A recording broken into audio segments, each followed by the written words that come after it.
नमस्कार दोस्तों, स्वागत है आपके अपने चैनल यूट्यूब के AR एकेडमी पर। तो जैसा कि आप सब जानते हैं कि जीएस की सामान्य ज्ञान की जो 1000 सबसे महत्वपूर्ण प्रश्न की टेस्ट सीरीज चल रही है, उसका आज हम लोग प्रैक्टिस सेट 2 करेंगे। तो उसका हम आज सबसे पहले पहला क्वेश्चन हम लोग आपके सामने ले आ रहे हैं। पहला क्वेश्चन है, भारतीय रेलवे किस राज्य में विश्व का सबसे ऊंचा रेलवे पुल का निर्माण कर रहा है? तो कहाँ पे कर रहा है दोस्तों? अरुणाचल प्रदेश, उत्तराखंड, सिक्किम, मणिपुर। तो कहाँ पे कर रहा है दोस्तों? मणिपुर में कर रहा है। और मणिपुर की राजधानी क्या है दोस्तों? इम्फाल। मणिपुर की राजधानी क्या है? इम्फाल। और कितने मीटर ऊंचा पुल का निर्माण कर रहा है? कितने मीटर ऊंचा पुल का निर्माण कर रहा है? 141 मीटर। इसके पहले दोस्तों जो विश्व का सबसे ऊंचा पुल था वो आपका यूरोप में एक मॉन्टेनेग्रो नामक जगह है, वहां पे माला सिरेका वायडक्ट नामक पुल था जो कि 139 मीटर था। ये विश्व का सबसे ऊंचा पुल था, लेकिन भारत ने इसका भी रिकॉर्ड तोड़कर मणिपुर में 141 मीटर का सबसे ऊंचा पुल विश्व का बना रहा है। ठीक है दोस्तों, अगला क्वेश्चन देखते हैं। अगला क्वेश्चन है, भारत में पहली साइबर तहसील बनाने के प्रस्ताव को किस राज्य ने सरकार ने मंजूरी दी है? किस राज्य ने दी है? उत्तर प्रदेश, मध्य प्रदेश, बिहार, राजस्थान। किस राज्य ने दी है दोस्तों? आपका मध्य प्रदेश ने दी है। मध्य प्रदेश की राजधानी क्या है दोस्तों? मध्य प्रदेश की राजधानी आपकी है भोपाल। और मध्य प्रदेश के इस समय सीएम कौन है दोस्तों? मुख्यमंत्री शिवराज सिंह चौहान। कौन है दोस्तों? शिवराज सिंह चौहान। ठीक है दोस्तों, ये जो साइबर तहसील है, ये मतलब इसमें क्या अंतर है? जो नॉर्मल तहसीलें होती थी और साइबर तहसीलों में क्या अंतर है? जो हमारे क्रेता होंगे, विक्रेता होंगे, उनका नामांतरण करने के लिए मतलब ऑनलाइन ही व्यवस्थित रहेंगे, तब भी उनका काम हो जाएगा, तहसील जाने की जरूरत नहीं पड़ेगी। ठीक है दोस्तों, अगला क्वेश्चन देखते हैं। अर्थशास्त्र की रचना किसने की थी? अर्थशास्त्र की रचना किसने की थी? किसने की थी दोस्तों? घनानंद, कौटिल्य, बिंबिसार, पुष्यमित्र। किसने की थी दोस्तों? तो अर्थशास्त्र की रचना जो है कौटिल्य ने की थी। ठीक है दोस्तों, जो कि एक संस्कृत का ग्रंथ था। किसका ग्रंथ था दोस्तों? संस्कृत का। ठीक है, अर्थशास्त्र किसका ग्रंथ था? संस्कृत का ग्रंथ था, जिसमें आपका राज व्यवस्था हो गया, कृषि हो गई, न्याय हो गया, राजनीति हो गई। आपका कौन कौन सा? राज व्यवस्था, कृषि, न्याय एवं राजनीति के पहलुओं पर विचार किया गया है। ठीक है दोस्तों, अगला क्वेश्चन देखते हैं। किस संधि से प्रथम विश्व युद्ध समाप्त हुआ? तो किस संधि से प्रथम विश्व युद्ध समाप्त हुआ? ताशकंद, वर्सेल, बिलसिट, बर्लिन। किस संधि से हुआ? वर्सेल से। और दोस्तों वर्सेल का एक नाम और होता है जो वर्साय नाम से। ठीक है, वर्सेल का एक नाम और होता है जिसे बोलते हैं वर्साय नाम का। तो दोस्तों जो प्रथम विश्व युद्ध था, कब से कब चला था दोस्तों? आपका चला था 28 जुलाई 1914 से 11 नवंबर 1918 तक चला था। ठीक है दोस्तों, पर युद्ध तो ये बंद हुआ था, पर आधिकारिक रूप से ये इस विश्व युद्ध की समाप्ति नहीं हुई थी। आधिकारिक रूप से अगर पूछता है तो आपका आधिकारिक रूप से था 28 जून को, जब वर्सेल संधि पर हस्ताक्षर के साथ साथ प्रथम विश्व युद्ध की आधिकारिक रूप से समाप्त की गई। ठीक है, तो 28 जून आपका 28 जून 1919 को प्रथम विश्व युद्ध की समाप्ति हुई थी आधिकारिक रूप से। ठीक है, अगला क्वेश्चन देखते हैं। अगला क्वेश्चन है, निम्नलिखित में से किस देश का अलिखित संविधान है? ठीक है दोस्तों, तो किसका है? USA, UK, Pakistan, Bharat. तो आपका यूके का जो है अलिखित संविधान है, बाकी यूएसए हो गया, पाकिस्तान हो गया, भारत होगा, सबका लिखित संविधान है। ठीक है दोस्तों, अगला क्वेश्चन देखते हैं। भारत की संविधान सभा का अध्यक्ष कौन था दोस्तों? ऑप्शन कौन कौन से हैं? Doctor Bhimrao Ambedkar, doctor Rajendra Prasad, doctor BN Rao, Pandit Jawaharlal Nehru. तो कौन था दोस्तों भारत के संविधान का सभा का अध्यक्ष? आपका था डॉक्टर राजेंद्र प्रसाद थे, जिन्होंने 11 दिसंबर, कितने तारीख को? 11 दिसंबर 1946 में, 11 दिसंबर 1946 में डॉक्टर राजेंद्र प्रसाद जी संविधान सभा के अस्थायी अध्यक्ष के रूप में निर्वाचित हुए थे। इसके बाद ये भारत के प्रथम राष्ट्रपति भी बने थे। ठीक है दोस्तों, अगला क्वेश्चन देखते हैं। भारत का राष्ट्रपति अपने पद पर पुनः निर्वाचन के लिए कितनी बार खड़ा हो सकता है? कितनी बार खड़ा हो सकता है? 1 बार, 2 बार, 3 बार, जितनी बार चाहे। तो जितनी बार चाहे वो खड़ा हो सकता है। तो दोस्तों इसमें कोई भी व्यक्ति जो राष्ट्रपति के रूप में पद धारण करता है या कर चुका है, संविधान के अनुच्छेद 57 के, कौन से अनुच्छेद के? संविधान के अनुच्छेद 57 के तहत उस पद के लिए पुनर्निर्वाचन हो सकता है। ठीक है दोस्तों, और राष्ट्रपति की न्यूनतम आयु कितनी होती है? आपकी 35 वर्ष होती है। ठीक है दोस्तों, अगला क्वेश्चन देखते हैं। क्षेत्रफल, ये आपका क्षेत्रफल की दृष्टि भारत संसार का सबसे बड़ा देश है। दूसरा, चौथा, छठा, सातवां। तो दोस्त कौन सा है? 7वां स्थान है क्षेत्रफल की दृष्टि से संसार में भारत का। पहले नंबर पे कौन आता है? पहले नंबर पे आपका आता है, पहले नंबर पे रूस आता है, दूसरे पे आपका कनाडा आता है, तीसरे पे कौन सा आता है? अमेरिका आता है, अमेरिका है।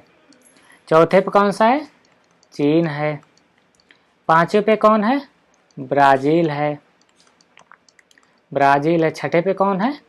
ऑस्ट्रेलिया, छठे पे आपका है ऑस्ट्रेलिया। सातवें पे कौन है? भारत। ठीक है दोस्तों, अगला क्वेश्चन देखते हैं।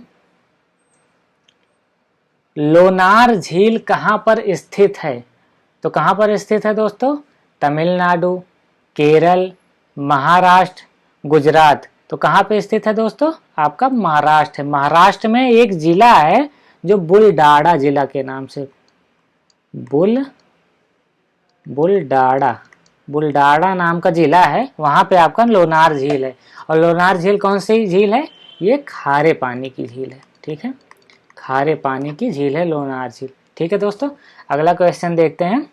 सिंधु नदी का उद्गम होता है, सिंधु नदी का उद्गम होता है कहाँ? हिंदुकुश पर्वतमाला से, हिमालय पर्वतमाला से, काराकोरम पर्वतमाला से, कैलाश पर्वतमाला से। तो आपका कैलाश पर्वतमाला से आपका सिंधु नदी का उद्गम होता है। ठीक है, कैलाश पर्वतमाला में एक जगह है, एक झील है मानसरोवर झील, उसी के समीप से ये जगह अवस्थित है। ठीक है, आपका जो कैलाश पर्वतमाला है ये किसका भाग है? ये ट्रांस हिमालय का भाग है। ट्रांस हिमालय क्या होता है?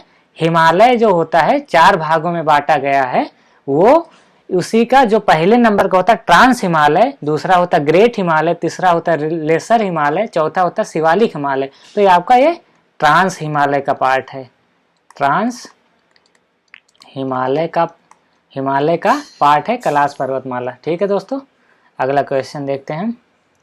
एक ही तापमान वाले स्थानों को जोड़ने वाली काल्पनिक रेखाएं कहलाती हैं। तो कौन क्या कहलाती हैं? Isobar, isohyet, isohaline, isotherm. तो क्या कहलाते हैं? आइसोथर्म। इस क्वेश्चन का मतलब समझ रहे हैं दोस्तों? एक ही तापमान वाले स्थानों को जोड़ने वाली रेखाएं, जैसे यहाँ पे मान लो 6 डिग्री है, यहाँ पे भी 6 डिग्री है, यहाँ पे भी 6 डिग्री है। ठीक है, तो एक अगर रेखा बन जाती है, समान एक रेखा बन जाती है जहाँ पे टेम्परेचर जो है, तापमान जो है एक समान है। ठीक है, उस रेखा को आपको आइसोथर्म कहते हैं। ठीक है, इसमें एक ये भी इंपॉर्टेंट, कभी कभी आइसोबार पूछा जाता है। आइसोबार क्या होता है दोस्तों? जैसे आइसोबार प्रेशर होता है, जैसे यहाँ पे समान प्रेशर है। ठीक है, यहाँ पे मान लो 70 मिलीबार, यहाँ पे भी 70 मिलीबार है, यहाँ पे भी 70 मिलीबार है। तो ये समान प्रेशर या समान दाब वाले काल्पनिक रेखा को हम आइसोबार कहते हैं। ठीक है दोस्तों, यही दो इसमें इंपॉर्टेंट होते हैं। ठीक है, अगला क्वेश्चन हम देखते हैं। अगला क्वेश्चन है दोस्तों, एल्यूमिनियम किससे प्राप्त होता है या किया जाता है? ठीक है दोस्तों, किससे किया जाता है? Mica, copper, manganese, bauxite. तो ये एल्यूमिनियम जो है बॉक्साइट से प्राप्त किया जाता है। ठीक है दोस्तों, अगला क्वेश्चन देखते हैं। मानव शरीर में प्रचुर मात्रा में कौन सा तत्व है? मानव शरीर में प्रचुर मात्रा में कौन सा तत्व है? कौन सा तत्व है दोस्तों? इसमें कौन कौन सा ऑप्शन है? कार्बन है, हाइड्रोजन है, नाइट्रोजन है, ऑक्सीजन। तो कौन सा है सबसे ज्यादा? आपका ऑक्सीजन। कितने परसेंट है ये? 65 से 65% मानव शरीर में जो है ये प्रचुर मात्रा में सबसे ज़्यादा 62 से 65% पाया जाता है। ठीक है दोस्तों, अगर इसमें पूछ लेता है आपका नाइट्रोजन कितना, तो नाइट्रोजन आपका 3% पाया जाता है। आपका हाइड्रोजन हो गया, हाइड्रोजन आपका 10% पाया जाता है।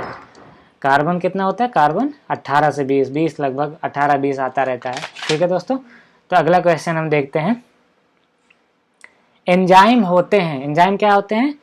सूक्ष्म जीव, प्रोटीन, अकार्बनिक यौगिक, फफूंदी। तो क्या होता है एंजाइम? एंजाइम एक प्रोटीन है, प्रोटीन के साथ साथ यह कार्बनिक पदार्थ भी है। कार्बनिक पदार्थ है। और एंजाइम जो है, एंजाइम की खोज किसने की थी दोस्तों? एंजाइम की खोज एक जर्मन साइंटिस्ट थे, जर्मन वैज्ञानिक थे, कोहने नाम के। इन्होंने एंजाइम की खोज की थी। ठीक है दोस्तों, अगला क्वेश्चन देखते हैं। स्वपरागण का परिणाम क्या होता है? बहिप्रजनन, अंतः प्रजनन, विरल प्रजनन, अति प्रजनन। तो स्वपरागण का परिणाम क्या होता है? अंतः प्रजनन। और स्वपरागण किसे कहते हैं दोस्तों पता है?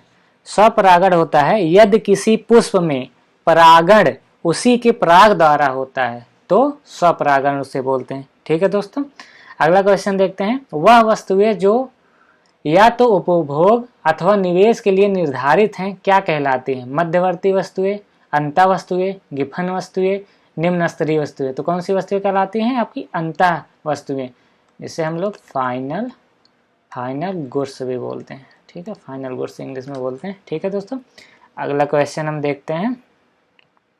अगला क्वेश्चन क्या है? निम्नलिखित में से कौन सा कर, आपका कर होगा, कौन सा कर प्रत्यक्ष कर होता है? कौन सा कर प्रत्यक्ष कर होता है? बिक्री कर, उत्पाद कर, धन कर, मनोरंजन कर। तो आपका धन कर जो है ये प्रत्यक्ष कर होगा। बाकी बिक्री कर, उत्पाद कर, मनोरंजन कर आपका तीनों जो है अप्रत्यक्ष कर होते हैं। ठीक है दोस्तों, ठीक है, अगला क्वेश्चन देखते हैं। भारत में सबसे पुराना गिरजाघर किस राज्य में स्थित है? तो किस राज्य में स्थित है दोस्तों? असम, गोवा, केरल, पश्चिम बंगाल। तो कहाँ पे है दोस्तों? आपका केरल में जो है स्थित है। ठीक है, केरल में अगर पूछे कहाँ पे है तो केरल में एक पालायूज नाम का जिला है। आपका पालायूज नाम का जिला है, वहाँ पे स्थित है। और ये इसका अगर नाम आ जाए तो ये Thomas Syro Malabar Catholic Church, Thomas Malabar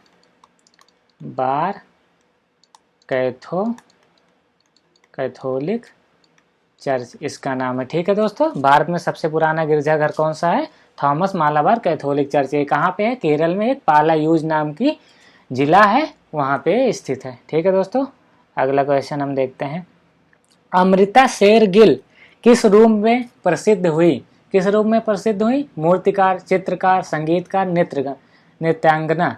तो ये चित्रकार के रूप में प्रसिद्ध थी। ठीक है दोस्तों, पटेटी किसका त्योहार है? पटेटी जो है आपका पारसी, जैन, सिख, बौद्ध। तो ये पारसियों का त्योहार होता था जो कि पश्चाताप दिवस के रूप में मनाया जाता था। ठीक है दोस्तों, अगला क्वेश्चन देखते हैं। नेहरू ट्रॉफी किस खेल से संबंधित है? किस खेल से संबंधित है दोस्तों? Hockey, football, kabaddi, table tennis. तो ये फुटबॉल से संबंधित है। ठीक है दोस्तों, अगला क्वेश्चन है। हाल ही में सड़क पर जानवरों के इलाज के लिए देश की पहली मोबाइल एम्बुलेंस सेवा कहाँ से शुरू की गई? कहाँ से शुरू की गई? चेन्नई। चेन्नई किसकी राजधानी है आपकी? तमिलनाडु की। तमिलनाडु की राजधानी। तमिलनाडु के सीएम कौन है? एम के स्टालिन, एम के स्टालिन। ठीक है दोस्तों, मुख्यमंत्री आपके तमिलनाडु के कौन है? एम के स्टालिन जी। ठीक है दोस्तों, अगला क्वेश्चन हम देखते हैं। 18 मार्च 2022 को जारी वर्ल्ड हैप्पीनेस इंडेक्स में भारत की रैंकिंग प्रदान की गई। कौन सी रैंकिंग थी? कौन सी रैंक आई थी? 110वीं, 100वीं, 110वीं, 126वीं, 136वीं। तो कौन सी रैंक थी दोस्तों? इसमें 136वीं रैंक। और 2021 में कितनी रैंक थी भारत की? 139वीं रैंक थी। कितने देशों में? 146 देशों में। ठीक है, 146 देशों में। ठीक है, 146 देश इसमें शामिल हैं, जो कि 3 रैंक कम हुआ है भारत। ये अच्छी बात है। ठीक है दोस्तों, अगला क्वेश्चन देखते हैं। हाल ही में कोयम्बटूर स्थित किस झील को तितलियों का हॉट स्पॉट घोषित किया गया? किस झील को किया गया? अम्बत्तूर झील, बिरनम झील, वेल्लोर झील, शोलावरम झील। तो कहाँ पे किया गया दोस्तों? आपका वेल्लोर झील में। वेल्लोर झील को आपका तितलियों का हॉट स्पॉट घोषित किया गया। ठीक है दोस्तों, अगला क्वेश्चन देखते हैं।